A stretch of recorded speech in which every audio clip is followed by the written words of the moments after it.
Shalom adik-adik, jumpa lagi bersama Kak Elni di Bina Iman Anak. Hari ini kita mau belajar firman Tuhan bersama-sama. Tapi sebelumnya Kak Elni mau bertanya nih ke adik-adik semua, siapa yang tahu apa yang dilakukan Yesus waktu dia masih di dunia? Ayo, siapa? Nah, ternyata Yesus waktu masih di dunia, ia mengajar firman kepada murid-murid dan semua orang yang dia temui. Yesus memberitakan kebenaran firman Tuhan supaya banyak orang mengenal Tuhan. Tapi sayangnya Yesus tahu bahwa dia harus pergi ke surga. Waktunya tidak lama lagi. Dan sebelum dia terangkat ke surga adik-adik, Yesus memberikan satu pesan kepada murid-muridnya. Kira-kira pesannya apa ya? Mari kita buka bersama-sama firman Tuhan di dalam Matius pasal yang ke-28 ayat 19 sampai yang ke-20. Kak Elni bacakan ya buat kita semua. Karena itu, pergilah, jadikanlah semua bangsa muridku, dan baptislah mereka dalam nama Bapa dan Anak dan Roh Kudus, dan ajarlah mereka melakukan segala sesuatu yang telah kuperintahkan kepadamu, dan ketahuilah aku menyertai kamu senantiasa sampai akhir zaman. Di sini Kak Elni menggarisbawahi, ajarlah mereka melakukan segala sesuatu yang kuajarkan kepadamu.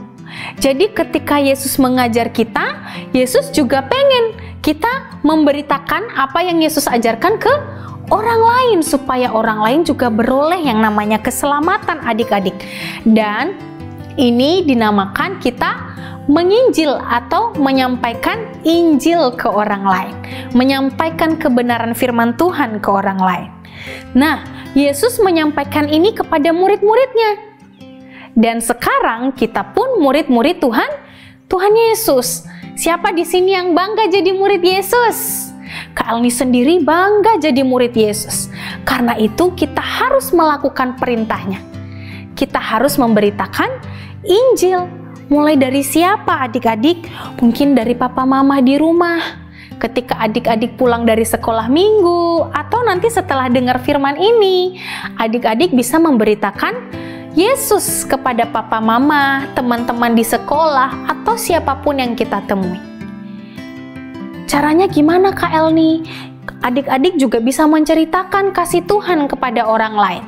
Mungkin Tuhan Yesus pernah menolong kamu, menyembuhkan kamu saat susah mengerjakan ujian. Tuhan kasih kamu hikmat, mengingatkan kamu materi yang pernah kamu pelajari.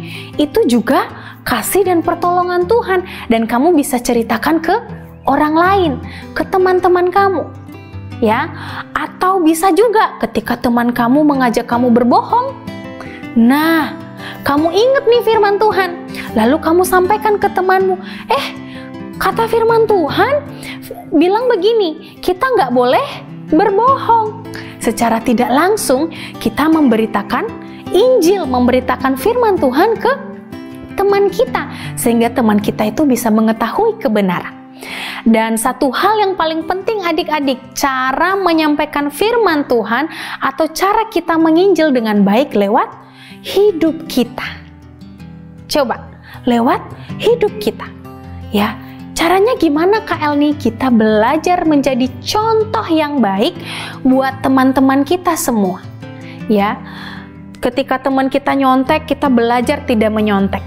Ketika teman kita marah-marah, kita belajar sabar. Belajar untuk menyampaikan sesuatu dengan lemah lembut. Ya, belajar jujur dan sebagainya. Seperti yang Tuhan Yesus ajarkan kepada kita. Dengan itu, kita sedang memberitakan Yesus kepada orang lain. Dan Tuhan katakan, kita nggak perlu takut memberitakan firman Tuhan, karena Tuhan menyertai kita, bahkan sampai akhir zaman. Jadi ketika kita melangkah kemanapun, kita menyampaikan firman Tuhan itu bersama-sama dengan kita. Menolong kita supaya kita menjadi contoh yang baik buat orang banyak. Lebih penting adik-adik juga harus menjelaskan, menyampaikan ke orang lain bahwa Yesus adalah Tuhan dan Juru Selamat kita satu-satunya. Demikian firman Tuhan, Tuhan Yesus memberkati.